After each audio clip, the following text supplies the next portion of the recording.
Salah satu yang dibutuhkan oleh bangsa Indonesia saat ini adalah redraw map atau menarik gambar ulang peta nasional, bernegara dan berbangsa. Buat semacam BRI-nya Cina, Belt Road Initiative atau MAGA, Make America Great Again, yang aplikatif dan jangan normatif atau utopia. Misalnya kata adil makmur, musyawarah mufakat. Dua kata ini seakan hilang dalam prakteknya saat ini. Saat ini kita seakan tidak pernah bermusyawarah lagi. Kemufakatan hanya terjadi dengan menggunakan voting atau suara terbanyak. Kata adil makmur terpisah. Makmur tetapi tidak adil. Semua ini bisa dibenahi dengan cepat kalau kita mempunyai platform bernegara yang diawali dengan big vision, visi besar bangsa atau nation interest. Sekali lagi kita tanya ke kebanyakan orang nih ya, kita bertanya pertanyaan terbuka. Misalnya kita tanya kepada Pak Ojol, Pak Ojol, Indonesia ke depan mau kemana sih? Atau kita tanya, Bu Warteg, Indonesia ke depan mau kemana ya? Atau kita tanya, Pak dosen, seorang guru besar,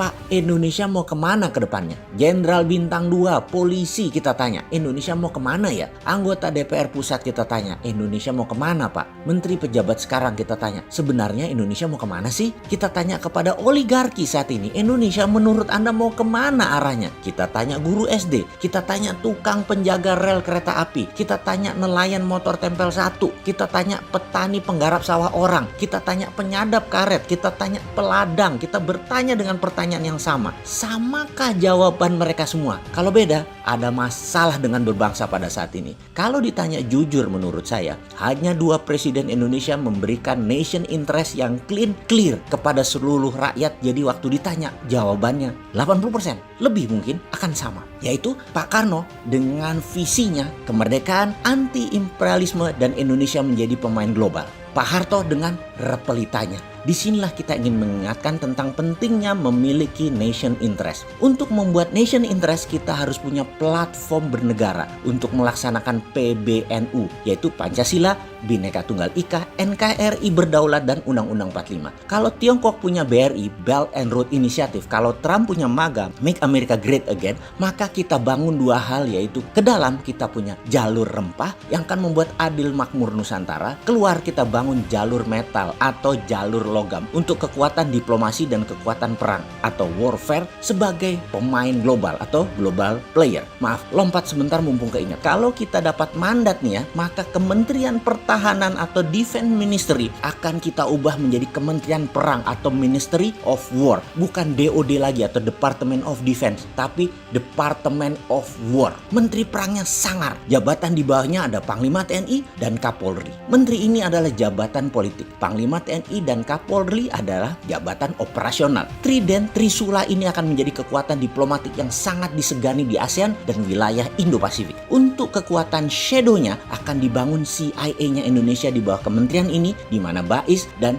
Baintelkam Polri di bawah Pusat Intelijen Indonesia yang kita akan buat ini. Namanya PII kalau disingkat. BIN adalah FBI-nya Indonesia, usernya presiden. Keduanya bertemu di NSC, National Security and Defense Council versi Indonesia. Men in Black-nya versi Indonesia. Jadi semua satu suara, satu arah, seiring sejalan Indonesia berdaulat. Kembali ke topik. Sebagai bukti untuk membangun power atau kekuatan diplomasi, maka dengan sumber daya alam yaitu thorium, kita akan bangun reaktor thorium untuk PLTN, pembangkit listrik tenaga nuklir berbahan baku thorium. Kita akan bangun 10.000 megawatt. Di mana? Di Kepulauan Bangka Belitung. Di mana listriknya nanti akan diberikan ke Singapura dan Malaysia 60%-nya dengan harga yang sangat murah. Apa untungnya buat kita? Di sisi baliknya, Singapura harus membuka semua dokumen bank rekening warga Indonesia di Singapura. Untuk Malaysia, kita akan bagi hasil untuk memajaki atau memberi asuransi keselamatan dan kebersihan jalur niaga kapal laut yang akan melewati Selat Malaka. Listrik Indonesia akan murah karena tidak pakai batu bara lagi. 80% listrik Indonesia berbasis thorium dalam 20 tahun ke depan. Perusahaan tambang asing di Indonesia bukan lagi berdasarkan gross split, bukan lagi pakai KK atau kontrak karya, tetapi pakai kontrak produksi dibayar negara. Dalam hal ini BUMNK atau SKK Minerba yang melakukannya. Dunia tambang ini hanya akan menambang untuk menyuplai domestic market obligation, di mana kita punya industri turunan dari tambang mineral tadi, smelter sampai refining atau oxide, atau punya domestic supply chain, di mana hasil akhir seperti besi,